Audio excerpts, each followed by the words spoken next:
இன்னைக்கு எங்க வீட்டுக்காரர் வலைக்கு போயிருந்தாரு. வலைக்கு போன இடத்துல இந்த மாரி ஒரு ஆமை வந்து மாட்டிக்கிட்டு இருந்தது. அதாவது இந்த வேஸ்ட்டான வலைங்க எல்லாம் கடல்ல ஒதுங்கும்ல.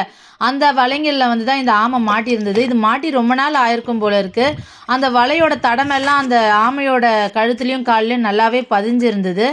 உழவர்களின் நண்பன் மண்புழுன்னு சொல்லுவாங்க. அந்த மாரி மீனவர்களின் நண்பன் இந்த ஆமைன்னு சொல்லலாம். ஏன்னா, இந்த ஆமை வந்து கடல அந்த அளவுக்கு வந்து மீன் பிடிக்கிறவங்களுக்கு ஒரு நல்ல தளமா அமைச்சு குடுக்கும். அத பத்தின நெறைய இன்ஃபர்மேஷன் நான் ஏற்கனவே பழைய வீடியோல காமிச்சிருக்கேன்.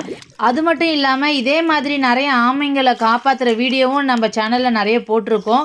இந்த ஆமைங்கள ஏன் வந்து மீனவர்களின் நண்பன் சொல்றேன்னா, கடல் பாசிகளோட வளர்ச்சிய வந்து கட்டுப்படுத்தும். அதனால பவளப்பாறையில மீன் வளர்ச்சி அதிகமாகும்.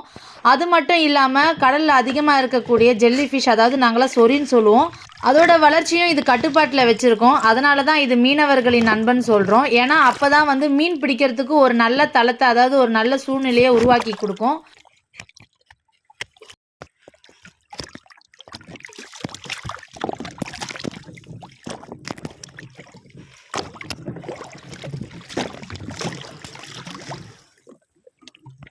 ஆமைய வந்து வலையிலேருந்து எடுத்தாச்சு. ஆமை விடுபட்ட சந்தோஷம் அதுக்கும், அது விடுவிச்ச சந்தோஷம் எங்களுக்கும். அடுத்த ஒரு சூப்பரான வீடியோல பார்க்கலாம்.